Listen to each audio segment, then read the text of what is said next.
This is VOA News. Via remote, I'm Diane Roberts.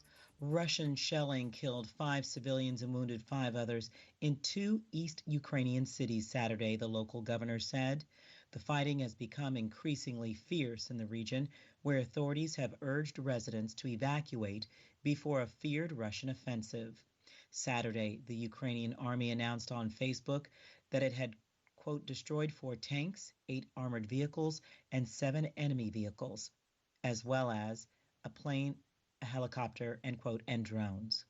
Air raid sirens sounded in cities across eastern Ukraine, which has become the focus of Russian military action in recent weeks, following a withdrawal from areas close to Kyiv. Britain's Prime Minister was in Kyiv to meet with Ukraine's president.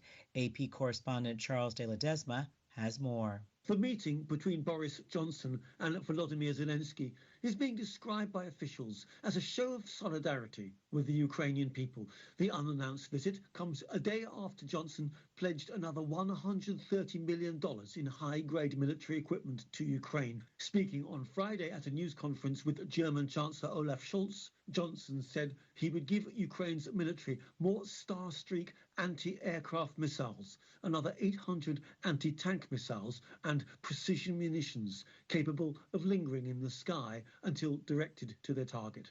I'm Charles de Ledesma. Austrian Chancellor Karl Nehammer also visited the war-torn Ukrainian city of Bucha Saturday following a meeting with the Ukrainian President Volodymyr Zelensky. Earlier, he'd pledged that the European Union would continue to ratchet up sanctions against Russia until the war stops. Nehammer also said that Austrian embassy staff would return to Kyiv from western Ukraine. This is VOA News.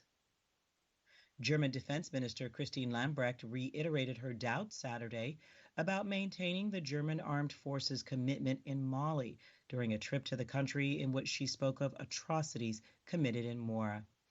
Mali's military-dominated government says it neutralized 203 jihadists in Mora, but witnesses interviewed by media and Human Rights Watch say soldiers actually killed scores of civilians. Her ministry said Lambrecht questioned whether this is the regime that we want to support, end quote, speaking after a meeting with German soldiers. Meanwhile, French Foreign Minister Jean-Yves Le Drian cast doubt Friday on Mali's account of events in Mora. He said, quote, there needs to be a United Nations investigation, and we demand this, end quote. Iranian President Ibrahim Raisi said Saturday Tehran would not give up its right to develop its nuclear industry for peaceful purposes, and all parties involved in talks to revive the 2015 nuclear accord should respect this, state media reported. 11 months of indirect talks between Iran and the United States in Vienna have stalled as both sides say political decisions are required by Tehran and Washington to settle remaining issues. Peru declared a state of emergency Saturday in its critical tourism industry, which has been crushed by COVID. The country went from receiving 4.4 million foreign tourists in 2019 to 900,000 in 2020, less than half of that in 2021, according to official data. The Ministry of Foreign Trade and Tourism will approve the emergency plan within 15 days. Including financial rescue measures and investment in tourism promotion.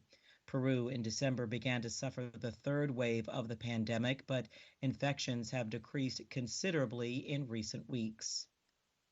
The first all-private team of astronauts sent to the International Space Station, the ISS, arrived safely at the orbiting research platform Saturday, and NASA TV captured the first moments of NASA Command Center announcing the Axiom 1 crew docking operation. And there's the call. Hard capture is complete. So all 12 hooks engaged and in place.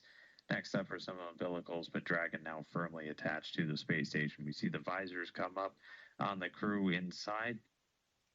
And recapping our top story, Russian shelling killed 5 civilians and wounded 5 others in 2 East Ukrainian cities Saturday, according to the local governor. The fighting has become increasingly fierce in the region, where authorities have urged residents to evacuate before a feared Russian offensive.